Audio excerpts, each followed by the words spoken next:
할렐루야. 사랑하는 성도 여러분, 평안한 하루 보내고 계십니까? 오늘은 잠언 10장 말씀으로 함께 은혜를 나누고자 합니다. 제가 봉독하겠습니다. 솔로몬의 잠언이라. 지혜로운 아들은 아비를 기쁘게 하거니와 미련한 아들은 어미의 근심이니라. 불의의 재물은 무익하여도 공의는 죽음에서 건지느니라. 여호와께서 의인의 영혼은 줄이지 않게 하시나 악인의 소욕은 물리치시느니라. 손을 게으르게 놀리는 자는 가난하게 되고 손이 부지런한 자는 부하게 되느니라. 여름에 거두는 자는 지혜로운 아들이나 추수 때에 자는 자는 부끄러움을 끼치는 아들이니라. 의인의 머리에는 복이 임하나 악인의 입은 독을 머금었느니라. 의인을 기념할 때에는 칭찬하거니와 악인의 이름은 썩게 되느니라. 마음이 지혜로운 자는 계명을 받거니와 입이 미련한 자는 멸망하리라. 바른 길로 행하는 자는 걸음이 평안하려니와 굽은 길로 행하는 자는 드러나리라. 눈짓하는 자는 근심을 끼치고 입이 미련한 자는 멸망하느니라. 의인의 입은 생명의 샘이라도 악인의 입은 독을 머금었느니라. 미움은 다툼을 일으켜도 사랑은 모든 허물을 가리느니라. 명철한 자의 입술에는 지혜가 있어도 지혜 없는 자의 등을 위하여는 채찍이 있느니라. 지혜로운 자는 지식을 간직하거니와 미련한 자의 입은 멸망에 가까우니라.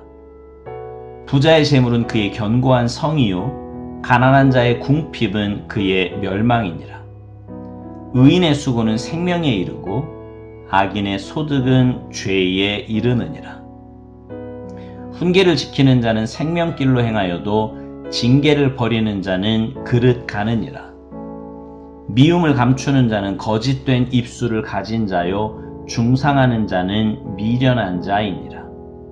말이 많으면 허물을 면하기 어려우나 그 입술을 제어하는 자는 지혜가 있느니라.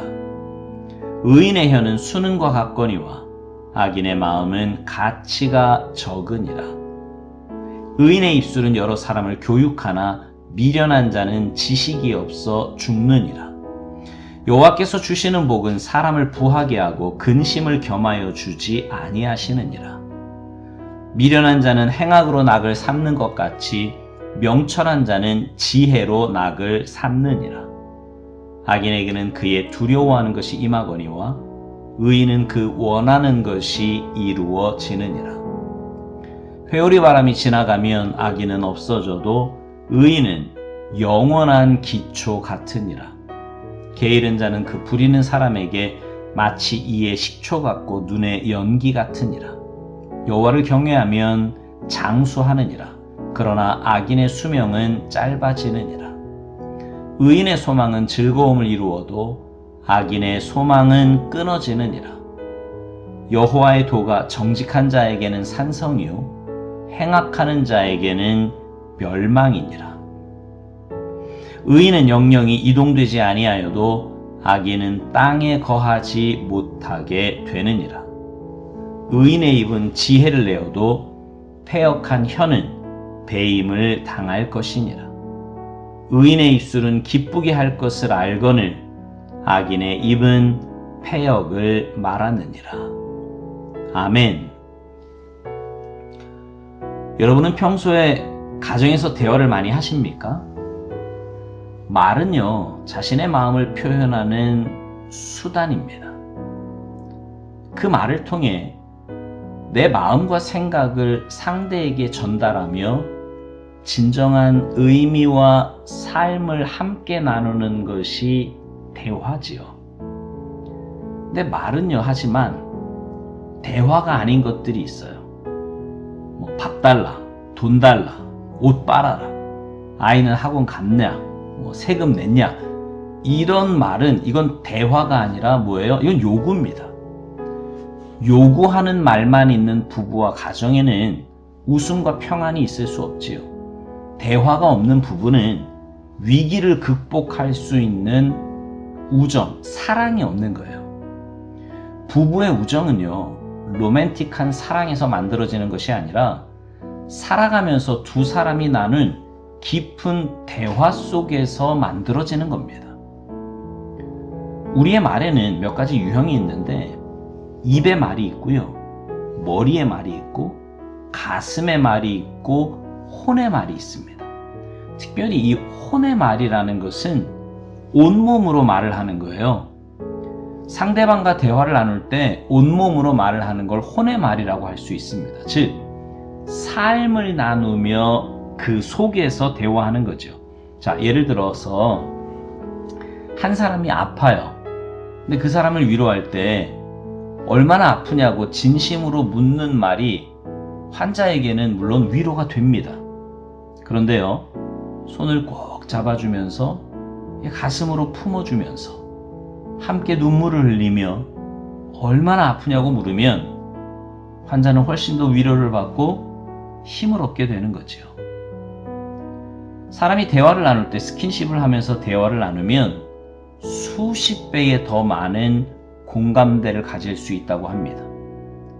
스킨십을 통한 의사소통은 마음과 육체의 상처를 가지고 있는 사람들에게는 놀라운 치유의 효과가 일어난다는 거예요. 여러분, 이 말은요, 대단한 힘을 가지고 있습니다. 긍정의 말은 긍정의 힘을 갖고요, 부정의 말은 부정의 힘을 갖습니다. 이것이 하나님의 창조의 질서예요.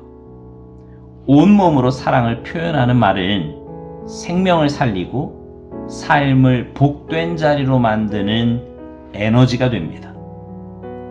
혼의 말을 통해 축복된 삶의 자리를 만든 대표적인 사람이 믿음의 조상 아브라함입니다. 아브라함은 100세에 얻은 아들 이삭을 모리아 산에서 제물로 바치라는 하나님의 명령을 듣습니다. 이것은 하나님께서 아브라함에게서 혼의 말, 혼의 사랑을 보기 원하신 거죠. 아브라함은 힘든 결정을 내리고 아들 이삭을 데리고 모리아 산에 올라가 제단 위에서 이삭을 번제물로 드립니다.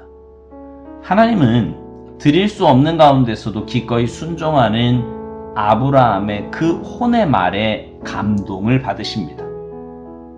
하나님은 아브라함을 믿음의 조상으로 세우시며 그와 그의 아들을 축복하십니다.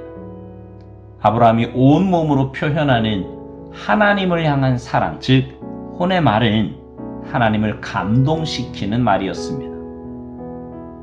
하나님의 혼의 말은 하나님만이 아니라 그의 아들 이삭까지도 감동하게 만들었습니다. 이삭은 아버지가 자신을 얼마나 사랑하는지를 알고 있었어요. 그런데 그 아버지가 자신보다 하나님을 더 사랑한다는 걸 알게 됐어요.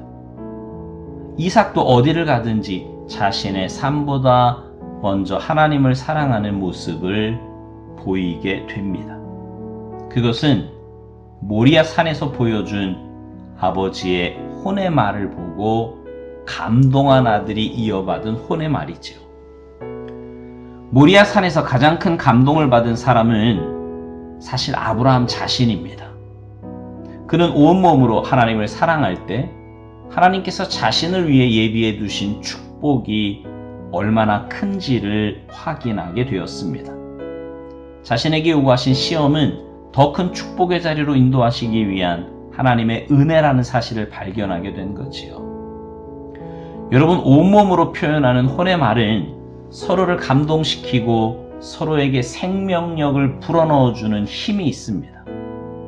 지혜자의 교훈이 가장 많이 담겨있는 잠언에 말에 대한 교훈이 유독 많잖아요. 지혜로운 삶을 살기 위해서는 말을 조심해야 한다는 겁니다. 오늘 본문 11절에 보면 의인의 입은 생명의 샘이라도 악인의 입은 독을 머금었느니라 이렇게 말씀합니다. 또 12절 보세요.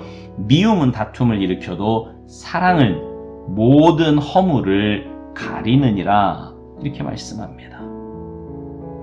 여러분, 사람의 말은요, 처음에는 사람이 말을 결정하지만 결국은 그 말이 사람의 미래를 결정합니다.